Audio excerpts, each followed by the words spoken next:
समंदर में अपनी मौजूदगी को और मजबूत करने के लिए भारतीय नेवी ने बड़ा कदम उठाया है। हिंद महासागर में चीन की गतिविधियों के चलते भारत अब रक्षा क्षेत्र में भी आत्मनिर्भर होने की तरफ तेजी से बढ़ रहा है। भारतीय नौसेना की ताकत बढ़ाने के लिए शुक्रवार को रक्षा मंत्रालय ने एक बड़ा फैसला लिया।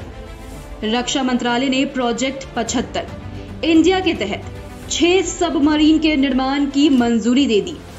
काफी लंबे समय से ये प्रोजेक्ट अटका हुआ था, जिसे अब मंजूरी मिल गई है और इसका काम अब शुरू हो जाएगा।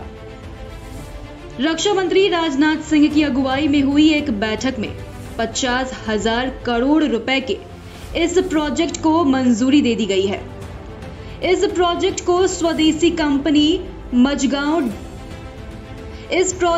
स्वदेशी कंपनी मझगांव डॉक्स लिमिटेड और L&T को सौंपा गया है। इस प्रोजेक्ट के लिए ये दोनों कंपनियां किसी एक विदेशी शिपयार्ड के साथ मिलकर पूरे प्रोजेक्ट की जानकारी सौंपेगी और बिड लगाएंगे।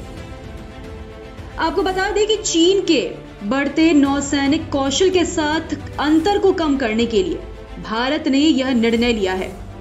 P-75 इंडिया नाम के मेड इन इंडिया, दरअसल P-75 इंडिया नाम के मेक इन इंडिया प्रोजेक्ट के तहत भारतीय नौसेना को 6 एडवांस्ड सबमरीन मिलेगी, जो कि डीजल और इलेक्ट्रिक बेस्ड होगी। सरकारी सूत्रों ने बताया कि रक्षा मंत्री राजनाथ सिंह की अध्यक्षता में रक्षा अधिग्रहण परिषद ने इस प्रोजेक्ट को अनुमति दी है। DAC खरीद संबंधित निर्णय लेने वाली रक्षा मंत्रालय की सर्वोच्च संस्थान है। इसके साथ ही आपको प्रोजेक्ट 75 इंडिया भारतीय नौसेना के बारे में बता देते हैं।